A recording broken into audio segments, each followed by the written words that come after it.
बिस्मिल्लाहिर्रहमानिर्रहीम। अस्सलाम वालेकुम। पाकिस्तान फ्रंट में सलमान हैदर। ईरान और अमेरिका के दरमियान मुज़ाकरात का दूसरा दौर तो नहीं हो सका, मगर पाकिस्तान की सफारती कोशिशों की वजह से सदर ट्रंप ने जंगबंदी में तौसी कर दी है। और अब से कुछ देर कबल सदर ट्रंप ने कहा कि ईरान के साथ मुज़ाकरात का दूसरा दौर जुम्मे को हो सकता है। न्यूयॉर्क पोस्ट से गुफ्तगू में अमरीकी सदर कहते हैं कि ईरान के साथ मुज़ाकरात के दूसरे दौर के लिए अच्छी खबर है। 36 से 72 घंटों के अंदर मुज़ाकरात में बड़ी पेशरफ्त हो सकती है। फौज को हर मुमकिन सूरत हाल से निपटने के लिए भी हिदायत की गई है। ईरान और अमेरिका के दरमियान आबनाए हुर्मुज़ की नाकाबंदी को लेकर डेडलॉक बरकरार है। ईरान मुतालबा करता है कि मुज़ाकरात के नए दौर से पहले आबनाए हुर्मुज़ की नाकाबंदी खत्म की जाए, जबकि ट्रंप ने दो टोक अल्फाज में कहा कि जब तक खत्मी मुआहदा नहीं होता हम ये रास्ता नहीं खोलेंगे। रात गए सदर ट्रंप ने ट्रुथ सोशल में पैगाम दिया कि जंगबंदी में तौसी का ऐलान करता हूँ। वज़ीर आज़म शहबाज शरीफ और फील्ड मार्शल आसिम मुनीर की दरख्वास्त पर ईरान के खिलाफ हमला फिलहाल मौखर किया जा रहा है ताकि ईरानी क़यादत और नुमाइंदा मुत्तफ़िक का तजवीज़ पेश कर सके। सदर ट्रंप ने कहा कि जंगबंदी में इस वक्त तक तौसी बरकरार रहेगी जब तक ईरान की जानिब से तजवीज़ पेश नहीं की जाती और मुज़ाकरात किसी नतीजे पर नहीं पहुँच जाते। ताहम अमरीकी न्यूज़ वेबसाइट एक्सियोस बताता है कि वाइट हाउस हुकाम के हवाले से कि ट्रंप ने ईरान के साथ जंगबंदी गैर मुय्यना मुद्दत के लिए नहीं, सिर्फ 3 से 5 दिन के लिए की है। रिपोर्ट के मुताबिक सदर ट्रंप का ईरान को तजवीज़ पेश करने के लिए महदूद वक्त देने का मंसूबा है। ट्रंप डील को जल्द से जल्द फाइनल करना चाहते हैं। ट्रंप समझते हैं कि डेडलाइन का प्रेशर ईरान को मुज़ाकरात की मेज़ पर लाने पर मजबूर करेगा। वज़ीर आज़म शहबाज शरीफ ने सदर ट्रंप की जंगबंदी के ऐलान का खैर मकदम किया, मगर ईरान ने अमरीकी सदर डोनाल्ड ट्रंप की जानिब से जंगबंदी में यकतरफा तोसी को मुस्तरद करते हुए मुज़ाकरात से इनकार कर दिया है। ईरानी सरकारी मीडिया के मुताबिक अमरीकी सदर डोनाल्ड ट्रंप ने यकतरफा तौर पर जंगबंदी में तोसी का ऐलान किया है, ताहम ईरान ने इस इकदाम को तस्लीम करने से इनकार किया है। ईरानी पार्लियामेंट के स्पीकर के मुशीर महदी मोहम्मदी ने कहा कि हारने वाला फरीक शराइत का हुक्म नहीं दे सकता। नाकाबंदी का तसलसल बमबारी से मुख्तलिफ नहीं है, इसका जवाब फौजी रद्दअमल के साथ ही होना चाहिए। ईरानी वजारत खारजा के तर्जुमान इस्माइल बकाई कहते हैं कि पाकिस्तान की जानिब से जंगबंदी की दरख्वास्त के बाद ईरान सियासी मैदान में होने वाली पेशरफ्त पर करीब से नजर रखे हुए है। उन्होंने वाज़ेह किया कि ईरान अपने कौमी मफादात और सलामती के तहफ़्फ़ुज़ के लिए ज़रूरी और मुनासिब इक़दाम करेगा। ट्रंप की जानिब से जंगबंदी में तौसी के ऐलान के चंद घंटों बाद ही ईरान बज़ाहिर आबनाए हुर्मुज़ पर अपना कंट्रोल मज़ीद मजबूत करता दिखाई दे रहा है। पासदारान इनकलाब की बहरिया ने दावा किया कि उसने आबनाए हुर्मुज़ में कार्रवाई करते हुए 2 जहाज़ों को अपनी तहवील में लेकर ईरानी साहिल पर मुंतकिल कर दिया है। आबनाए हुर्मुज़ की नाकाबंदी को लेकर कशीदगी बरकरार है, मगर पाकिस्तान इसके बावजूद ईरान और अमरीका के दरमियान मुज़ाकरात का दूसरा दौर यकीनी बनाने के लिए पुरज़्म है। ज़राए बताते हैं कि पाकिस्तान ने ईरान के साथ आला सतही सफारती राब्ते तेज़ कर दिए हैं ताकि तेहरान को मुज़ाकरात के दूसरे दौर में शिरकत पर आमादा किया जा सके, जिसका मकसद नाजुक जंगबंदी बरकरार रखना और पायदार अमन की राह हमवार करना है। इस सिलसिले में आज वज़ीर आज़म शहबाज शरीफ की ईरानी सफ़ीर रज़ा मीरी मुक़द्दम की मुलाकात हुई, जिसमें दो तरफ़ा अमूर और खित्ते की सूरत हाल पर तबादला ख्याल किया गया। वज़ीर आज़म ऑफिस की जानिब से जारी एलामिया में कहा गया कि मुलाकात में खित्ते की मौजूदा सूरत हाल और अमन कोशिशों पर तफसीली तबादला ख्याल किया गया। एलामिया के मुताबिक वज़ीर आनी सफ़ीर ने इलाकाई इस्तेहकाम के लिए मिलकर काम करने पर इत्तफ़ाक़ किया है। एक मरतबा फिर तमाम नज़रें इस्लामाबाद पर जमी हुई हैं कि क्या पाकिस्तान की ये सफारती कोशिशें दोनों ममालिक को दोबारा मुज़ाकरात की मेज़ पर लाने में कामयाब होंगी या नहीं। इस पर मेहमानों से आपका तारुफ करते चलूँ। स्टूडियो में ज्वाइन किया है ब्रिगेडियर रिटायर्ड हारिस नवाज साहब, सीनियर तज़कियाकार हैं जी, ब्रिगेडियर रिटायर्ड बाबर अलाउद्दीन, और जबकि डॉक्टर मारिया सुल्तान साहबा माहिर बैनुल-अक़वामी अमूर, ये हमारे साथ होंगे। तो गुफ्तगू का आगाज़ सबसे पहले मैं ब्रिगेडियर रिटायर्ड हारिस नवाज साहब से कर लेता हूँ। हारिस नवाज साहब, कल से आप हमारे साथ ट्रांसमिशन में भी थे, कल रात को प्रोग्राम में भी थे। सीज़ फायर में तोसी हो गई, पाकिस्तान ने सर्टन कोशिश की, मगर अमरीकी मीडिया के मुताबिक सदर ट्रंप ने जंगबंदी गैर मुय्यना मुद्दत के लिए नहीं, सिर्फ 3 से 5 दिन के लिए किया है, यानी जुम्मे तक मुज़ाकरात का ट्रंप साहब इंदिया दे रहे हैं। आपको लगता है कि अगले 36 से 72 घंटे तक मुज़ाकरात मुमकिन हैं या चीज़ें अनस्क्रिप्टेड भी हो सकती हैं?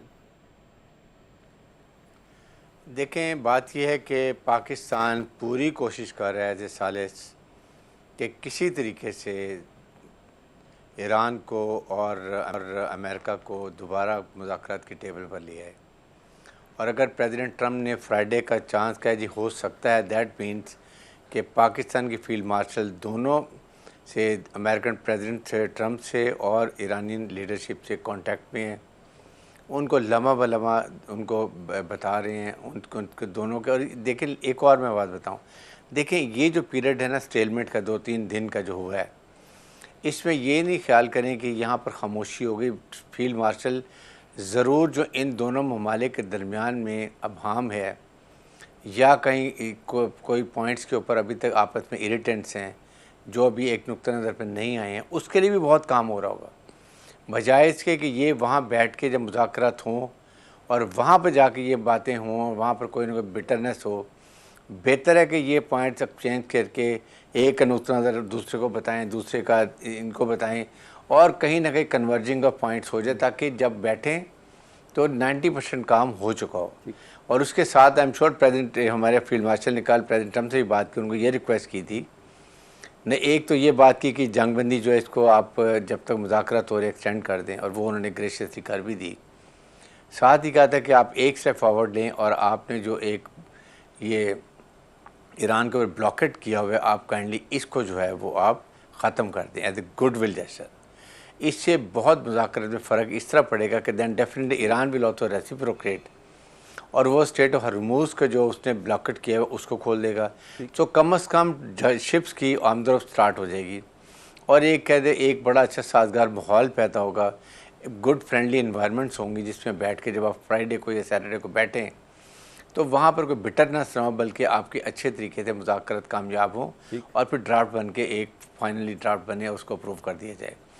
ये इसकी अहमियत है। लेकिन स्टेप एक initiative has to come from American side, क्योंकि उन्होंने सीज़ फायर वायलेट किया, ईरान ने इसको स्टेट ऑफ हॉर्मुज़ को खोल दिया, उन्होंने जंगबंदी के बाद जाके इसको ब्लॉक किया, 2 ईरान के शिप्स जो हैं उनको पकड़ लिया।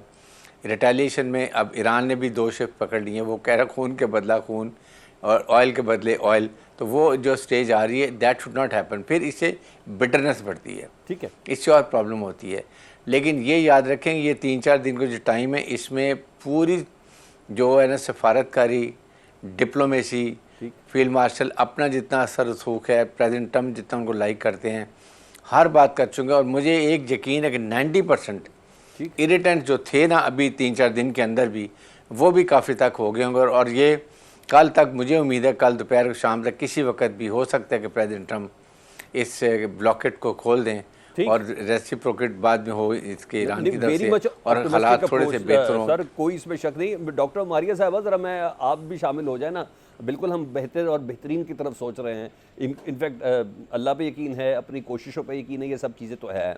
सीज़ फायर पहले ही बड़ी फ्रिजाइल पोजीशन पर है। आज ईरान ने जवाब दिया है ना, आपने हॉर्मुज़ पे 2 जहाज़ों को कब्ज़े में लिया है। आपको ये कशीदगी बढ़ती हुई नज़र आती है, या आपको लगता है कि जंग सफारतकारी के ज़रिए इसका खात्मा हो सकता है? देखिए, जंग का खात्मा तो सफारतकारी के जरिए ही होगा, क्योंकि अस्करी तौर पे इसका कोई हल नहीं है। लेकिन कुछ चीज़ें हमने देखनी है, जैसे कि इस वक्त इसराइल के अंदर अमेरिकन C-17 ग्लोब मास्टर्स नीचे उतरे हैं। उन्होंने जो है इसराइल को इंटरसेप्टर्स भी दिए हैं तकरीबन मतलब कुछ हज़ारों में। और वो जो इंटरसेप्टर्स हैं ज़ाहिर है वो थैट सिस्टम के एक हिस्से के अंदर इस्तेमाल होते हैं, और उसकी बुनियादी वजह ये है कि ये अमेरिका की जो स्ट्रेटेजिक रिजर्व्स हैं उधर से ये जो आप कह सकते हैं इंटरसेप्टर्स उनको दिए गए हैं। इसका मतलब तो ये कि वो इस वक्त अपनी हर इवेंचुअलिटी को कवर कर रहे हैं। Although ceasefire is likely to happen, लेकिन साथ ही साथ वो कोई रिस्क नहीं ले रहे हैं। ये चीज़ जो है काबिल गौर है, क्योंकि इसराइल को इस वक्त ये 5 जहाज़ों का नीचे उतरना और ये तमाम इंटरसेप्टर्स देना इस बात की निशानदेही है कि वो इसराइल को महफूज रखना चाहते हैं अगर किसी किस्म की कोई काउंटर एक्शन होता है। लेकिन जो चैलेंज है अस्करी हिकमत अमली के पॉइंट ऑफ व्यू से वो ये है कि उनके पास कोई ऐसी कोई वाज़ेह चीज़ नहीं है जिसकी बुनियाद पे वो कह सकें कि जी अब ये शिकस्त जो है ईरान के अंदर तब्दील होगी। 11,000 टारगेट्स उन्होंने मिलिटरीली एंगेज की, लेकिन उसके बावजूद वो ईरान की जो एबिलिटी है जंग सहने की या जंग में रिस्पॉन्ड करने की उसको नहीं इफेक्ट कर सके। स्टेट ऑफ हॉर्मुज़ को ऊपर कंट्रोल हासिल करना उनके लिए तकरीबन मिलिटरीली इम्पॉसिबल है, जब तक कि ईरान जो है इस बात का फैसला नहीं करता कि ज़ेरे समुंदर जो उनकी एक तरह से डोमिनेंस है इस वक्त, कि वो उसके लिए स्पेस देगा। हाँ, ये बात दुरुस्त है कि जो उन्होंने ब्लॉकेड ओवर ब्लॉकेड किया है उससे जो है एक तरह से उन्होंने अपने आप को बैलेंस आउट करने की कोशिश की है इस डोमेन में। अब इसका जो इम्पैक्ट है वो इंटरनेशनल वाटर्स पे आता है, इसका इम्पैक्ट इंटरनेशनल राहदारी पे आता है, समुद्री राहदारी पे आता है, उनके असूलों पे आता है। और फिर इसका जो इम्पैक्ट है वो ये भी है कि आप कितने दिनों तक डिफेंसिव ऑफेंसिव वॉर लड़ सकते हैं। डिफेंसिव वॉर में तकरीबन इनको $588 मिलियन वर्सेस $15 मिलियन, यानी 60-1 रेशो था, जिसके तहत इन्होंने ईरान के साथ जो है फर्स्ट फेज में वॉर लड़ी है। ठीक। और इस वक्त ये समझा जा रहा है कि सिर्फ ऑपरेशनलाइजेशन कॉस्ट जो है it's around $5 billion a day. तो आप इसका अंदाजा लगा सकते हैं कि ये तो सिर्फ वो है जो मिलिट्री कॉस्ट हैं, ठीक इसमें है। जो इकोनॉमिक कॉस्ट हैं, जो स्ट्रेटेजिक कॉस्ट हैं, उनका अंदाजा नहीं है इस वक्त। ठीक है। लेकिन जब तक कि ये नेगोशिएशंस आगे नहीं बढ़ती, ये जो अगले 2 दिन हैं, ये जाहिर है हाई इंटेंसिटी सिचुएशन में गुजरेंगे, क्योंकि दोनों साइड्स पोस्चर करेंगी, दोनों साइड्स चाहेंगी कि नेगोशिएशन से पहले कम से कम मिलिट्री प्लेन के ऊपर उनकी जो इक्वेशन है वो बरकरार रहे। ठीक है। अब इसमें कहाँ तक ईरान आगे जाएगा, कहाँ तक अमेरिका आगे जाएगा, हमें ये नहीं भूलना चाहिए ये पिछले 1 दिन या 2 दिन की बात है, 47 सालों के मसले हैं एग्जैक्टली ऐसे ही है। जो आज आप इनके साथ तय करने की कोशिश कर रहे ठीक है। हैं। तो we have to see the context, और ये कोई जंग का मसला नहीं है जो भी तय हो रहा है, ये 40 दिन की जंग के मसाइल नहीं है कि जी उन्होंने कोई एरिया कब्जा कर लिया वो वापस करना है, या दूसरे ने कोई और डिस्ट्रक्शन कर दी तो उसकी कोई खुमियाजा भुगतना है। ये 47 साल का मसला है, ये एग्जैक्टली। ग्लोबल इकोनॉमिक ऑर्डर का मसला है, ये ग्लोबल स्ट्रेटेजिक और मिलिट्री ऑर्डर का मसला है, ठीक। जिसको हमें उसी नुक्ते नजर से देखना चाहिए। और जाहिर है उसके लिए कुछ वक्त भी चाहिए और उसके लिए कुछ अंडरस्टैंडिंग भी यानी चाहिए। यानी आप ये शुरुआत जो जरूर हो अपकमिंग सकती है सिटिंग फ्राइडे है को, और उसमें हम ये सारे मामले को मतलब मुकम्मल हल बहुत होता नहीं देख पॉजिटिव रही। है उसके पॉइंट ऑफ व्यू से। नहीं, यानी इस अपकमिंग सिटिंग में आप सारे मामले को मुस्तकिल हल होता हुआ नहीं देख रही, कुछ पार्ट उसके जरूर डिसाइड हो सकते हैं। मैं दोबारा आ जाता हूँ आपके पास। फ्रेमवर्क एग्रीमेंट आ सकता है, फ्रेमवर्क एग्रीमेंट आएगा, उसके बाद जाहिर है कुछ ना कुछ चीजें मतलब टाइम लेंगी, क्योंकि एकदम तो सब कुछ नहीं होगा, Alright. लेकिन बेसिक अगर फ्रेमवर्क एग्रीमेंट आ जाता है तो दैट्स आल्सो गुड इनफ। ठीक। ब्रिगेडियर बाबर अलाउद्दीन साहब, क्या ट्रंप की जानिब से जो जंगबंदी में महदूद मुद्दत की तौसी है, वाकई ये मुज़ाकरात को आगे बढ़ाने की हिकमत अमली है? क्योंकि काफ़ी एनालिस्ट और ख़ुद ईरान भी कहता है कि नहीं, ये दरअसल ट्रंप ना ईरान पर किसी बड़े हमले की तैयारी कर रहे हैं और ये टाइम गेन किया जा रहा है। और अपनी गुफ्तगू के पहले पार्ट में मारिया साहबा ने भी यही कहा कि और इसमें कोई शक नहीं है कि मोबिलिटीज़ बहुत बढ़ गई है। मशरक़ वस्ता में इनके जो माल बरदार जहाज़ है वो उतर रहे हैं, इसराइल में दोबारा से एयर डिफेंस सिस्टम को इक्विप किया जा रहा है। आप बताइएगा। देखेंगे वो जो कर रहे हैं वो तो उन्होंने करना है, मिलिट्री पॉइंट ऑफ व्यू से अपनी बेसिस तो सारे फिल कर रहे हैं। जो इस 40 डेज वॉर में जो भी उनकी लॉजिस्टिक रिक्वायरमेंट थी, जो उन्होंने एग्जॉस्ट की है, वो तो उन्होंने उसको करना ही करना डेफिनेटली, वो तो हमें सबको पता ही है। और तमाम इवेंचुअलिटीज पे लोग काम करते हैं ना, उन्होंने सारी इवेंचुअलिटीज को देखना है। लेकिन मेरा ख्याल इतना आसान नहीं है डोनाल्ड ट्रंप के लिए भी इस जंग को दोबारा शुरू करना। तो जंग शुरू करने के लिए तो किसी अक्ल और दानिश की जरूरत नहीं होती, वो तो खैर किसी भी वक्त शुरू की जा सकती। जंगें रोकने के लिए या जंगों के बगैर दुनिया को आगे बढ़ने के लिए आपको अक्ल की या हिकमत की जरूरत होती है। डोनाल्ड ट्रंप की जिस तरह की शख्सियत है हम सबको पता है, उनकी स्टेटमेंट्स ही मेन प्रॉब्लम क्रिएट करती हैं। करना ना कराना कुछ होता नहीं है, या होता भी होगा, लेकिन जो बातें करते हैं उससे इश्यूज क्रिएट होते हैं, डिस्ट्रेस क्रिएट होता है। ऊपर से ये एक्ट ऑफ वॉर है टोटली, जो नेवल ब्लॉकेट किया है, इसकी कोई जरूरत नहीं थी। जब ईरान ने आपने हुर्मुज़ को खोल दिया तो इनको भी बीच में ये एक नया इरिटेंट नहीं डालना चाहिए था, उससे प्रॉब्लम्स हुई। ईरान में भी डेफिनेट इशू, हम सब कहते हैं ईरान में भी डिसीजन मेकिंग एक प्रॉब्लम है। जो उनके रिफॉर्मिस्ट हैं और उनके जो हार्डलाइनर्स हैं रेवोल्यूशनरी गार्ड के, वो एक हमें वो कोई ढकी छुपी बात नहीं है। एक तरफ अगर अमेरिका इसराइल अपने तमाम जंगी तैयारियां उसी तरीके से कर रहे हैं, या जैसे आप कह रहे हैं, जैसे डॉक्टर साहब ने कहा कि वो अपना मिलिट्री इक्विपमेंट जो उनको जरूरत थी या जहां पर उन्होंने बिल्डअप करना करे। दूसरी तरफ हमने देखा कि ईरान में भी आज कोई मिलिट्री परेड एक हुई थी जो मीडिया शो कर रहा था। तो जो कुछ वो कर सकते हैं वो कर रहे हैं, ये तो अल्टीमेटली उन्होंने करना ही करना है। लेकिन हम चूंकि इस वक्त बात कर रहे हैं मुज़ाकरात की पॉजिटिव तरीके से देखते हुए, ऑप्टिमिज्म में रहते हुए, जैसे ब्रिगेडियर हारिस ने कहा, मैं भी थोड़ा उनके इस बात में सपोर्ट जरूर करूंगा। इस वक्त हमारी कोशिश डेफिनेटली है, प्राइम मिनिस्टर भी और chief of the army staff दोनों इस चीज पे लगे हुए हैं। और इस वक्त अगर किसी की बात डोनाल्ड ट्रंप मानते हैं तो मानते भी सिर्फ इन्हीं दो की है। जंग उनके लिए भी शुरू करना इतना आसान काम नहीं है, कॉस्ट ऑफ वॉर इतनी ज्यादा है।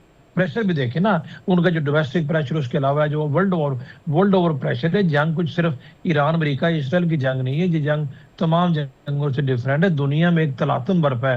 आप देखिए स्टॉक मार्केट किधर जा रही है, तेल की कीमतें किधर जा रही हैं, कॉस्ट ऑफ लिविंग कितनी ज्यादा हो गई है। दुनिया में बहुत प्रॉब्लम है, ये इस तरीके से अफोर्ड नहीं किया जा सकता कि अमेरिका की या डोनाल्ड ट्रंप की मर्जी के ऊपर दुनिया को अब सुबह तहबाला कर दे। ईरान को भी कुछ एरियाज में आई थिंक फ्लेक्सिबिलिटी शो करने की जरूरत डेफिनेटली है, लेकिन अमेरिका के ऊपर ओनर्स ऑफ रिस्पॉन्सिबिलिटी मैं समझता हूँ ज्यादा, बिकॉज ये एक्ट ऑफ वॉर जो ब्लॉकेट किया उन्होंने किया है। अगर वो कहते हैं जुमे को मुज़ाकरात हो गए, तो मुज़ाकरात के लिए ऐसा माहौल पैदा करना भी उनकी जिम्मेदारी है। ठीक है। ईरान अल्टीमेटली, इतना मुझे पता है, जो हमारी ईरानियंस के साथ इस वक्त अंडरस्टैंडिंग चल रही है, ये सिर्फ ब्लॉकेट वाली बात और थोड़ी सी अपनी जो स्टेटमेंट्स है ना, ये थोड़ा सा रुक जाए 2-3 दिन, शायद ठीक इनका है। कोई जाके इंटरनेट ही बंद कर दे व्हाइट हाउस का, ताकि कम से कम ये जो चीज है ये रुक जाए, ठीक है। कशीदगी रुके। ये प्रोवोकेशन से काम खराब जी होता है। बाबर नाज़रीन साहब, बाकी मामला ज्यादातर हल हो चुके हैं, ठीक ये है। तो चीजें रह गई। आपका पॉइंट आ गया है। हम बहुत ज़्यादा ऑप्टिमिस्टिक होकर बात करें, मगर वर्स्ट कम सिनेरियो पे बात करनी है। एक छोटी सी ब्रेक के बाद ब्रिगेडियर हारिस नवाज साहब से जानेंगे, अगर जस्ट सपोज ये सीज फायर टूट जाता है, जिम्मेदार कौन होगा? इस ब्रेक के बाद बात करते हैं। Welcome back brigadier Haris Nawaz साहब। मैं इससे पहले का सवाल पुट करूँ, अभी फ्रेश अपडेट्स हैं। स्पीकर बाकर कालीबॉफ जो ज़ाहिर बात है मेन नेगोशिएटर हैं ईरान की तरफ से, वो कहते हैं मुकम्मल जंगबंदी उस सूरत काबिल कबूल है जब समंदरी नाकाबंदी ना हो। अब नया हरमुज़ को दोबारा खोलना ऐसे जैसे खुली खिलाफ वर्जी की मौजूदगी में मुमकिन ही नहीं है। अमेरिका ने फ़ौजी जाहिरियत के ज़रिए अपने मकासद हासिल नहीं किए। अमेरिका धौंस के दबाव से अपने मकासद हासिल नहीं कर सकेगा, ये सिचुएशन है। देन वही बात आ गई, वर्ल्ड कप सिनेरियो पे चले जाएँ, सीज़ फायर टूट जाता है, तो आपको क्या लगता है कि ईरान मुज़ाकरात की मेज़ पर ना आकर गलती कर रहा है कि ये अमेरिका की गलती होगी? देखें, बात यह है कि वी मस्ट नो कि दुनिया किसके ख़िलाफ़ है जंग इस स्टार्ट करने के ऊपर। यूनाइटेड नेशन से कोई अप्रूवल नहीं है, 1 वायलेशन। नंबर 2, उन्होंने बिला इश्तियाल विदाउट प्रोवोकेशन ईरान पे हमला किया, दोनों ममालिक ने। दिस अगेन इंटरनेशनल लॉ के ख़िलाफ़ है। Number 3, American public is not in favour of this operation. Congress और senate there also not happy. NATO ने इनको बिल्कुल इनको आइसोलेट किया, बिकॉज उनको इन्होंने इन्वॉल्व ही नहीं किया अपना प्लानिंग में, ना एग्जीक्यूशन में। एंड में कहते हैं कि अब आगे स्टेट ऑफ हॉर्मोज को खोलो, दे रिफ्यूज के when you not include in planning, so we will not come and help us out. Third, European Union भी नाराज है, इवन खलीजी ममालिक भी इनसे नाराज। दे फील के अमेरिका ने बिट्रेल दैम। जब वक़्त आया तो जाके वो इजराइल को प्रोटेक्ट करने लग गए, इनको इस तरह छोड़ दिया।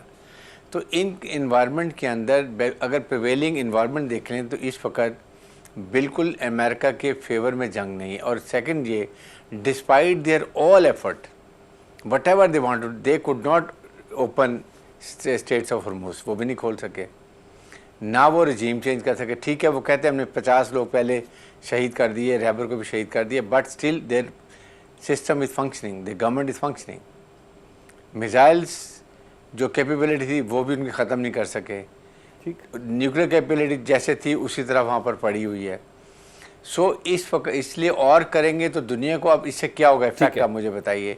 इस वक्त दुनिया में इकोनॉमिक क्राइसिस और इसके साथ एनर्जी क्राइसिस कहाँ पहुँचे हुए हैं। लाइनें लगी हुई हैं लोगों की, पेट्रोल पंप पर, गैस स्टेशन पे तबाही हुई है। ठीक है।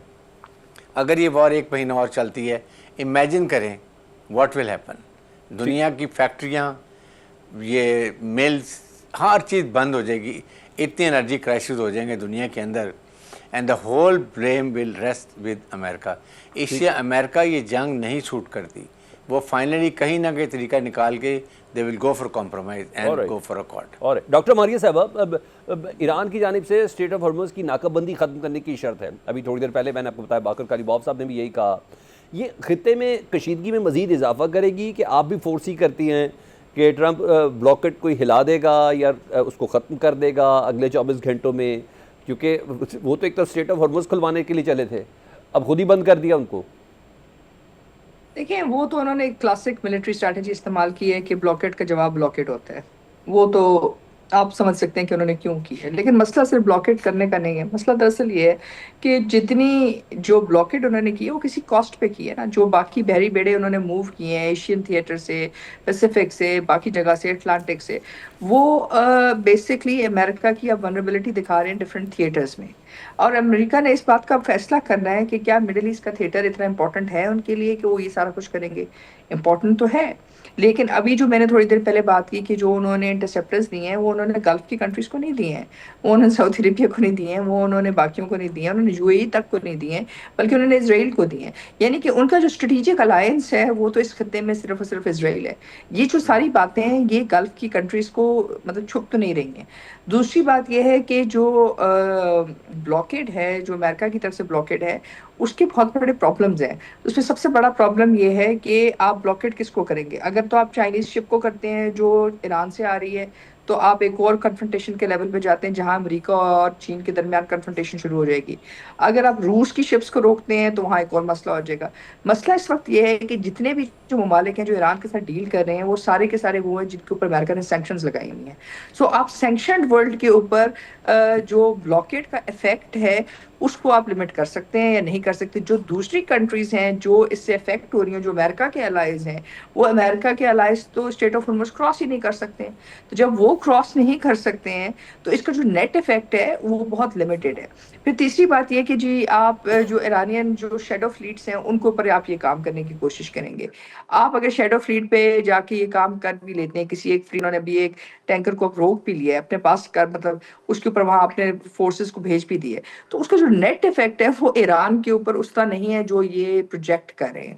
सो इसलिए ये ब्लॉकेट जो है लिमिटेड वैल्यू की है ठीक है, उनकी डोमेस्टिक ऑडियंस के लिए ठीक है, पॉस्चरिंग के लिए ठीक है, लेकिन effective management of military equation के लिए it is not going to give them any मतलब डिस्टिंक्ट एडवांटेज और कॉस्ट है, और इसलिए अमेरिका को इसको रीथिंक करना पड़ेगा। ठीक है ब्रिगेडियर बाबर अलाउद्दीन साहब, स्टेट ऑफ हॉर्मुज़ से मुताल्लिक कहा जा रहा है और थोड़ी थोड़ी अब दुनिया की अंडरस्टैंडिंग भी कि ईरान इसको एज अ हथियार इस्तेमाल कर रहा है, जो जिसके मुताल्लिक था कि ईरान शायद न्यूक्लियर बम ले सकता है, उससे ज़्यादा स्टेट ऑफ हॉर्मुज़ का जो ब्लॉकेट है या इसको एज अ हथियार वो यूज़ कर रहा है। आपको भी ऐसा लगता है क्योंकि सदर ट्रंप नाकाबंदी के जरिए इसी हथियार को ईरान के ख़िलाफ़ इस्तेमाल करना चाहते हैं, ये कोई हिकमत अमली है या आपको कोई कामयाब होते हुए नज़र आती है, या ईरान इसकी वजह से किसी दबाव में आ सकता है मुआहदे के लिए? देखिए, स्टेट ऑफ हॉर्मुज़ के ऊपर कंट्रोल की वॉर तो हमने 40 डेज में भी देखी और उसने काफ़ी, ईरान ने उसको इफेक्टिवली कंट्रोल भी किया और अब उसका इम्पैक्ट भी पड़ा। बिकॉज स्टेट ऑफ हॉर्मुज़ से जब तजारत नहीं होगी तो उसका इम्पैक्ट सिर्फ ईरान के ऊपर नहीं आएगा, उसका इम्पैक्ट आप देखें दुनिया के कितने ममालिक पे आएगा, स्पेशली यूरोप पे और हमारे ये एशियन कंट्रीज पे, Chinese and even south Asia.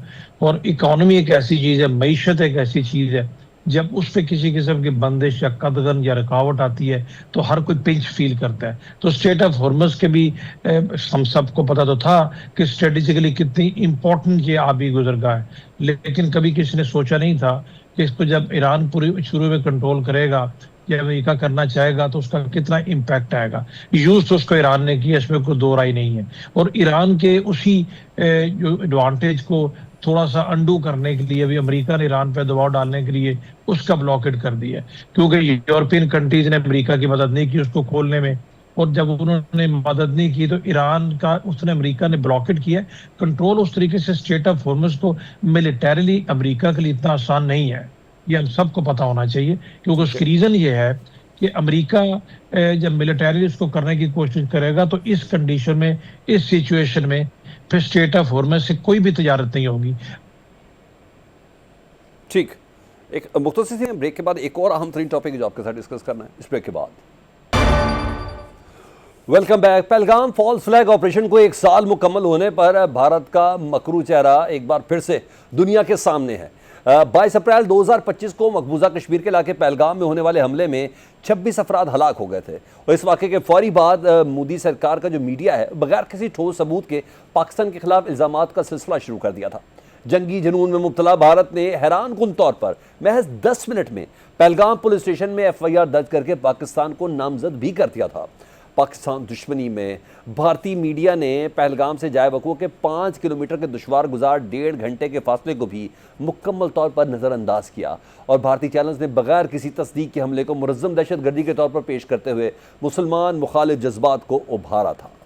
इस गैर ज़रूरी प्रोपेगेंडे के बावजूद वज़ीर-ए-आज़म शहबाज शरीफ ने 26 अप्रैल को भारत को पहलगाम वाक़े की गैर जानिबदाराना तहकीकात में तामुन की पेशकश की थी, मगर गुज़िश्ता 365 दिनों में भारत अपने खुद साख्ता दावों के हक़ में एक भी सबूत आलमी बराती के सामने पेश नहीं कर सका, जिससे यह साबित हुआ कि पहलगाम वाक़या महज एक ड्रामा था। वफाकी वज़ीर इत्तलात अता तारड़ साहब ने आज इस्लामाबाद में खुसूसी गुफ्तगू की है और उन्होंने कहा कि पहलगाम फॉल्स फ्लैग ऑपरेशन का 1 साल मुकम्मल हुआ है मगर भारत अपने मौक़िफ़ के हक़ में शवाहिद पेश नहीं कर सका। पहलगाम वाक़या खोखलेपन, गैर मंतकी, झूठियाना, तकब्बुर और हर्ष पर मबनी सोच की अक्कासी करता है। वफाकी वज़ीर इत्तलात तारड़ ने भारत को सख्त पैगाम देते हुए कहा कि पाकिस्तान उनके दुश्मन पर आगे बढ़ रहा है जबकि भारत आलमी सतह पर तन्हाई का शिकार है और किसी भी मुहिम जोई की सूरत में भरपूर जवाब देगा। इस पर बात करते हैं ब्रिगेडियर रिटायर्ड हारिस नवाज साहब से। ब्रिगेडियर साहब, पहलगाम वाक़े को 1 साल मुकम्मल हुआ और भारत ने बगैर किसी सबूत के पाकिस्तान पर इल्ज़ामात भी धरे हैं। ये बताइएगा कि आलमी बरादरी के सामने आज तक एक चीज़ भारत सामने नहीं ला सका। इस हमले में पाकिस्तान के मुलविस होने का तो कोई सबूत नहीं था, लेकिन आपको ऐसा लगता है ये एक मुनज़्ज़म, एक पूरी हिकमत अमली थी, एक मंसूबा था पाकिस्तान के ख़िलाफ़? देखें, ये तो 100% there is no doubt about it. आप ये बताएं कि जिन लोगों ने वहाँ फायरिंग की, जो लोग टेररिस्ट, सो कॉल्ड टेररिस्ट थे, वो कहाँ गए? क्या आसमान से आए वापस आसमान पे चले गए या ज़मीन खोद के नीचे दफन हो गए? A not single person was caught और 26 लोगों ने मार दिए। कि इतने नालायक इनकी वहाँ की पुलिस और ये ट्रुप्स हैं इनके। नंबर 2, आपने पाकिस्तान ने कहा इंक्वायरी करें, इन्वेस्टिगेशन करें। There is no inquiry, no investigation. 10 minute में एफआईआर काट के इतने 1.5 घंटे का आने जाने का रास्ता है, वो भी आपने नहीं काउंट किया। और उसके बाद दुनिया ने कहा कि इंक्वायरी करें, इन्वेस्टिगेशन करें। इंटरनेशनल एमनेस्टी इंटरनेशनल ने कहा, से उनकी सिविल सोसाइटी, उनकी अपोजिशन ने कहा। और दुनिया, और सबसे बड़ी जो इसको धचका लगा वो ये है कि दुनिया ने रियलाइज़ कर लिया कि इंडिया फॉल फ्लैग ऑपरेशन करके नहायत ही एक इररिस्पॉन्सिबल, इमेच्योर न्यूक्लियर मुल्क है। जो हमने हमसाया न्यूक्लियर मुल्क के ऊपर फॉल फ्लैग ऑपरेशन करके, स्टेज ड्रामा करके अटैक कर देता है विदाउट रियलाइजिंग कि 2 न्यूक्लियर मुल्क अगर लड़ाई करते हैं उसके कैटास्ट्रॉफिक इफेक्ट क्या हो सकते हैं। I mean it was surprisingly Pakistan ने इसमें ये प्रूव किया कि पाकिस्तान नहायत ही रिस्पॉन्सिबल, मैच्योर न्यूक्लियर मुल्क है और उसकी बैटल हार्डन और प्रोफेशनल आर्म फोर्सेस हैं। जो हमने पूरी कौम को, यहाँ फील्ड मार्शल ने जो मार्का किया, इकट्ठी कौम किया, ठीक है, उसके बाद ऑपरेशन किया, 2 से 3 दिन में शिकस्त फाश थी। ठीक है, यहाँ से अमेरिका ने पिक किया कि ये हमने तो इसको कंटेनमेंट के लिए रखा हुआ था, चाइना के लिए, तो पाकिस्तान में कंटेन नहीं कर सकते। ठीक है, मैंने वेंट टू व्हाइट हाउस, बिल्कुल वहाँ पे जाके कनेक्शन हो। ब्रिगेडियर साहब, मैंने आगे इस पर बात करनी है। मैं डॉक्टर मारिया साहब, मुझे ये बताइएगा, आखिर बड़ा आज़ाद सा तजिया मुझे चाहिए कि क्या हासिल किया भारत ने? सिर्फ 10 मिनट में एफआईआर दर्ज की, पाकिस्तान को नामजद किया, बयानिया, निशानदेही, ये तमाम चीज़ें वो करता रहा, सिर्फ शर्मिंदगी मिली। आप समझते भारत ने कुछ गेन किया इसमें? बहुत कुछ गेन किया जी उन्होंने ये गेन किया है कि उन्होंने साउथ एशिया में जो अपना तासुर बनाया था पूरी दुनिया के सामने, वो वाज़ेह किया है कि वो उस काबिल नहीं है। यानी कि जो इंटरनली और जो एक्सटर्नली, जिस तरह के वो कह रहे थे कि जी नेट सिक्योरिटी प्रोवाइडर हैं, अभी तो वो नेट मतलब किसी डिबेट में ही नहीं है। और उसकी बुनियादी वजह है कि लोगों ने देखा कि उन्होंने हर स्टेट के रियासती अदारे को जो है इस तरह इस्तेमाल किया जिसके लिए कहीं कोई मिसाल नहीं मिलती। इंफॉर्मेशन मीडिया हर कोई इस्तेमाल करता है अपने कौमी मफादात के लिए, लेकिन जिस तरह हिंदुस्तान की मीडिया ने जो ये जंग लड़ी, जिसमें उन्होंने कहा कि लाहौर की बंदरगाह तक टूट गई है और मतलब वहाँ पे भी अटैक हो गया, तो इसकी निशानदेही है, ये एक वजाहत है कि आपने किसी बेसिस का भी ख्याल नहीं रखा। वन, दूसरी बात ये कि they have lost majorly in the strategic world. ना सिर्फ ये बल्कि जो वो करते रहे, जो तासुर देते रहे, वो सब कुछ उन्होंने लूज किया। तो गेन जो उन्होंने किया है वो ये किया है कि साउथ एशिया में they have emerged as the single country जो इस वक्त इस काबिल नहीं है कि ग्लोबल पार्टनर्स उन पर रिलाई करें। और इस करंट यूएस ईरान कन्फिगरेशन में भी जो बीका कमकासा लीमा इंडिया ने साइन किया अमेरिका के साथ कि वो उनको जो है मतलब डिफेंस प्रोक्योरमेंट में, मतलब डिफेंस में सपोर्ट देंगे, उसमें से वो वहाँ भी सपोर्ट नहीं दे सके। तो इसका मतलब ये है कि जो कुछ आप कह रहे थे as a forward base, as a backward base, मतलब इन एनी स्पेस आप कुछ नहीं कर सके। इजराइल के साथ वो ज़रूर आपके खिलाफ काम करते हुए नजर आए, लेकिन वो सारी चीजें भी अब दुनिया के सामने आ रही हैं। So this is what they have lost and this is what they have gained. तो गेन जो उन्होंने किया है वो दुनिया का मिसट्रस्ट है। ठीक ठीक। ब्रिगेडियर बाबर अलाउद्दीन साहब, मैं आपका थोड़ा इनपुट चाहूँगा। पहलगाम वाक़े की गैर जानिबदाराना तहकीकात का पाकिस्तान ने कहा मुकम्मल तामुन करने की पेशकश की। 1 साल गुजरने के बावजूद कोई शवाहिद भी पेश नहीं हुए। अब भारत के मौक़िफ़ की कमज़ोरी को किस हद तक ज़ाहिर करता है ये बात? फॉल्स फ्लैग ऑपरेशन करने के लिए भी थोड़ी बहुत अकल की जरूरत होती है। इन्होंने जब भी फॉल्स फ्लैग ऑपरेशन किया है, इनको उल्टा मुंह की पड़ी है। आप देखिए, जब भी इन्होंने कोई ऐसा काम करने की कोशिश की है और इन दुनिया के सामने एक्सपोज हुए हैं, मुझे इनकी समझ नहीं आती है कि इन्होंने पाकिस्तान तक अपने आप को टोटल महदूद करके गेन क्या किया है। जहां पर जाते हैं, आपको याद होगा इनके एक प्राइम मिनिस्टर थे इंद्र कुमार गुजराल, उन्होंने एक दफा कहा कि मैं सारी उम्र अपनी इस्टेब्लिशमेंट को यह समझाता रहा हूं कि आप अपने आप को पाकिस्तान स्पेसिफिक करके दुनिया में महदूद हो गए हैं। दुनिया में कहती है कि यार, एक तरफ हम कहते हैं रीजनल पावर है, आप हमें परमानेंट मेंबर बनाए सिक्योरिटी काउंसिल का, एक पाकिस्तान आपके साथ छोटा सा मुल्क है, आपसे तो वही काबू नहीं आता, हर काम आपका पाकिस्तान स्पेसिफिक है। तो इसलिए क्या कर रहे हैं, इन्होंने कुछ भी गेन नहीं किया, इन्होंने लूज नहीं किया है, लेकिन ये सबक भी नहीं सीखते। आज देखें, जो जैसे डॉक्टर साहब कह रही थी, इसी खित्ते में जंग हो रही है, पूरी दुनिया उस जंग की तरफ मबजूल है, कोई इफेक्टेड है, कोई डायरेक्टली है, कोई इनडायरेक्टली है, ये कहीं पर नजर आते हैं, न किसी गुफ्तगू में नजर आते हैं, न किसी मशवरे में नजर आते हैं, न इनकी कोई पॉलिसी स्टेटमेंट है, न इनका फॉरेन ऑफिस बोलता है। तो ये टोटली इररेलेवेंट दुनिया में होकर रह गए हैं। ये रेलेवेंट इसलिए हुए हैं कि स्टेट टेररिज्म करते हैं। स्टेट टेररिज्म की इससे बदतरीन दुनिया में मिसाल नहीं, ठीक है, कोई जगह इन्होंने नहीं छोड़ी। तो कहने का मकसद टोटली यह है कि इस तरह की हरकतें करके उल्टा कश्मीर को ज्यादा इंटरनेशनलाइज कर देते हैं। मतलब कश्मीर का मसला उन दिनों में दुनिया के हर मुल्क में बड़े बड़े अखबार, मीडिया हाउसेस की सुर्खियां बना हुआ था, और गेन क्या किया इन्होंने, ना पाकिस्तान के साथ तहकीकात में आते हैं। जैसे ब्रिगेडियर हारिस कह रहे थे, वो किधर गए जो जिन लोगों ने मारा था, बिल्कुल ठीक है। डॉक्टर साहब भी ठीक कह रही थी कि भाई तुम ऐसी हरकतें करके वैसे कहते हो हम बहुत बड़े रीजनल प्लेयर हैं, हम जो ना कंटेन चाइना पॉलिसी के अमेरिका की स्ट्रैटेजी का हिस्सा है, तुमसे तो पाकिस्तान कंटेन नहीं होता। अच्छा, और पाकिस्तान पहल कभी नहीं करता, नॉन प्रोफेशनल फौज है। मेरा एक सवाल है, ये तीनों मेहमानों से है, लेकिन स्टार्ट में हारिस नवाज साहब से कर ले। तो हारिस साहब, हमने मीडिया की पोजीशन देखी, एक तो हमने पूरे एक साल में देखा जिस तरह का गोदी मीडिया पाकिस्तान पर इल्ज़ामात लगा रहा था, और वो अपना एक नैरेटिव स्टेब्लिश नहीं कर पाए, उल्टा मजाक ही उड़ाया एज अ रियासत, एज अ मोदी की गवर्नमेंट के। ये भी ना सेम उसी पैरेलल हकीकत से आश्कार है जी, चाहे न्यूयॉर्क टाइम हो, वाशिंगटन पोस्ट हो, वॉल स्ट्रीट जर्नल हो, CNN हो, ये तमाम हकीकत बता रहे हैं डोनाल्ड ट्रंप को, अवाम का से मुतल्लिक बता रहे हैं कि अवाम क्या सोच रही है, अपोजिशन क्या सोच रही है, ये सब चीज़ें बता रहे हैं। और ट्रंप साहब उनको, मैं कह रहा हूँ, जिसे कहते हैं सही मायनों में लत्ते ले रहे हैं। ये दोनों हम देख रहे हैं कि मीडिया के दोनों किरदार सामने है। इन्होंने इन दोनों फ़र्क को सामने रखते हुए तो मीडिया कितना रेलिवेंट नज़र आया आपको इस एक साल में? देखें, ये जो इंडियन मीडिया था ना, ये मार्के हक में ये टोटल एक्सपोज हो गया। इतना एक्सपोज हुआ जैसे मारिया सुल्ताना कह रही थी कि आप मुझे बताएं कि कैरे लाहौर पोर्ट पे कब्जा कर लिया, बिल्कुल F-16 गिरा दिया, पायलट पकड़ लिया, उसके बाद फलां कराची में फलां जगह पर चले गए, उधर ट्रुप सेंटर हो गया, इंटरनेशनल बॉर्डर क्रॉस कर दिया, ठीक है, and it was all total wrong. और फिर उसके बाद जो झूठ बोलते हैं वो भी कोई लिमिट होती है, कोई ऐसी बात करें जिसको यकीन करें, जिसकी वजह से टोटल क्रेडिबिलिटी खत्म होगी। नंबर 2, पाकिस्तान का मीडिया इतना उसमें अच्छा रोल अदा किया, पाकिस्तान के ISPR ने इतना अच्छा रोल अदा किया कि लम्हा ब लम्हा अपने अवाम को आगाह रखा कि what is happening, what is likely to happen, and without any rationality. ऐसे ही है, डिफरेंस है हमारे में, बिल्कुल, ये विदाउट एनी रैशनैलिटी। मैं मारिया साहब, मुझे प्लीज 30 सेकंड का रिस्पॉन्ड दे दें, मैंने क्लोजिंग की तरफ बढ़ना है प्लीज मेरे सवाल का। मेरे ख्याल से जी पाकिस्तान ने बड़ी तहम्मुल से जंग लड़ी, और उस तहम्मुल का जो इम्पैक्ट है वो आज पाकिस्तान के लिए नजर आ रहा है सारी दुनिया को। ठीक, ब्रिगेडियर बाबर अलाउद्दीन साहब प्लीज। ये इनका मीडिया ने क्या करना वाहियात, और इनकी जो लैंग्वेज देखिए आप, कोई इस तरह का स्टेट मीडिया होता है, इतनी झूठी, इतनी बकवासियात कि आप उसको सुन भी नहीं सकते। रैशनल से बात करनी नहीं आती, इरैशनल बातें करते हैं, लॉजिक है को नहीं, डायलॉग किसी से कर नहीं सकते। तो इनका मीडिया तो उसको मीडिया कह ही नहीं सकते, वो तो टोटल वहां पर एक तमाशबीनी बनी हुई है, और एक जोकर सारे बैठे होते हैं।